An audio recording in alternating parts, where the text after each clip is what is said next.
Take off with our aviation segment. And Rich Kaplan, this was a very eventful week. Why don't you fill us in on what happened in the aviation world this week? Thank you, Howie. First off, we had 2 emergency landings on Long Island, one of them involving a R-44 Beta helicopter. On board the chopper was WWE executive Shane McMahon, who survived. They auto-rotated. Now, auto-rotation, for those who are not familiar with what that is, helicopters have a main rotor and a tail rotor. When you have a failure of the turbine that powers the rotor, you are forced to do what's called an auto-rotation. That is, you use the air that you are cycling to spin the rotor to keep the rotor spinning enough where you can circle the aircraft and slow the descent of what would be a crash. It's literally a controlled crash. So what he did was he circled the aircraft slowly, inflating the rubber rafts on the skids, and landed right in front of Gilgo Beach. I credit this pilot as a hero. I think that all pilots are heroes, but this one really knew exactly what he was doing.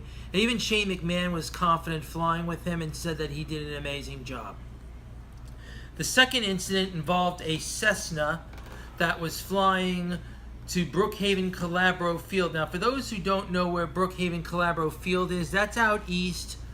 I forget the exit number, but it's the William Floyd Parkway. Off of William Floyd Parkway's Brookhaven Calabro Field. This aircraft was en route there when he experienced some kind of an engine problem and was forced to make an emergency landing on Sunrise Highway, Howie. Wow. Now, this is what's even more remarkable, Howie, is that this was caught on video. Wow. Somebody videoed the landing, and the landing was textbook. I'm telling you, I've seen emergency landings. Imagine someone driving on Sunrise Highway and seeing a plane land. I mean, it doesn't get more crazy than that. It doesn't. And the guy, even the girlfriend's like, I think that's a plane, honey. And I'm like, yes, that's an airplane. And sure enough, he made an emergency landing right on Sunrise Highway. Textbook landing. Could not have gone any better. And I credit this pilot. I would love to interview him if I can find out who he is. If you watch YouTube, we would love to have you on to tell your story, because that was a remarkable landing without any question of a doubt. The final landing involved a emergency landing in the East River involving a seaplane, a Cessna 208 Grand Caravan. Now, this is a single-engine aircraft. It is designed to transport about 10 people. They use them mainly as executive shuttles to shuttle executives to and from Manhattan to the island.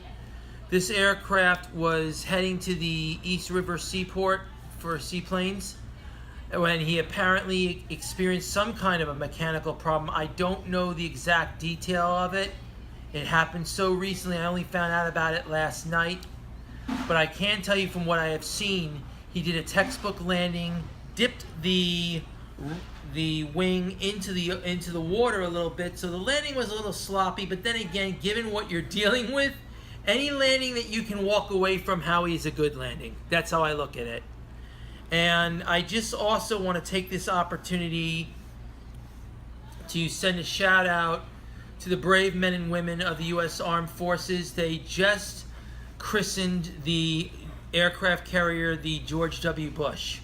Okay, and cool. That's going to be our newest squadron. In the coming weeks, I hope to educate people on the aircraft on board this aircraft carrier and keep you guys informed on how carrier operations go about. Make it a little easier for Americans to understand just why these aircraft carriers are so expensive and why the aircraft are so expensive. But we love you for what you do. God bless you, and please, please, please be safe out there. Thank you, and have a wonderful week. Rich Kaplan, great job on the aviation.